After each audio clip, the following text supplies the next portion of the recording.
جس دن تمہیں پتہ چل جائے کہ جو کام تمہاری مرضی سے نہیں ہوتے وہ تمہارے لیے کتنے بہتر ہوتے ہیں، اسی دن تمہاری بے سکونی ختم ہو جائے گی۔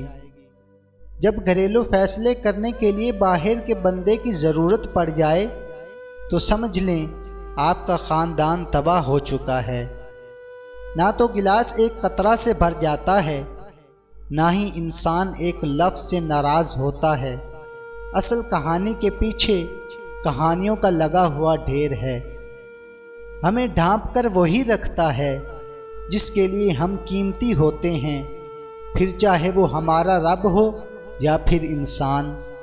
اگر آپ کی بحث کسی بدتمیز شخص کے ساتھ ہو جائے تو چپ چاپ ہار مان لیں، یعنی خاموشی اختیار کر لیں، کیونکہ آپ کی بات اور آواز کتنی ہی دمدار کیوں نہ ہو لیکن آپ ایک کتے سے اچھا نہیں بھونک سکتے۔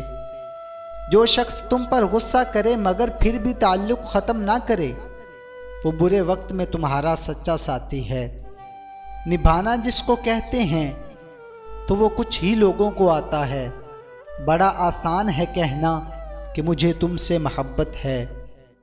وہ خسارہ ہمیشہ یاد رہتا ہے جو کسی کے ساتھ دل سے مخلص ہو کر کھایا گیا ہو۔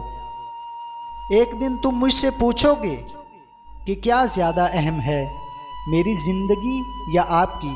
میں کہوں گا میری، اور تم مجھ سے دور چلے جاؤ گے یہ جانے بغیر کہ تم ہی میری زندگی ہو۔ یہ دو نشانیاں کافی ہیں کہ وہ تمہیں پسند کرتا ہے۔ جب وہ آپ کو سب سے زیادہ اہمیت دے، یہاں تک کہ اپنے رشتوں میں بھی آپ کو سب سے اوپر سمجھے، وہ جب بھی جہاں بھی آپ کو دیکھے تو اس کے چہرے پر مسکراہٹ آ جائے اور اسے خوشی ہو۔ برداشت ہوتا نہیں ہم سے کہ کسی اور کا تعلق بھی ہو تم سے۔ دل چاہتا ہے ہوا سے بھی کہہ دوں کہ تیرے رخسار سے ہٹ کر گزرے۔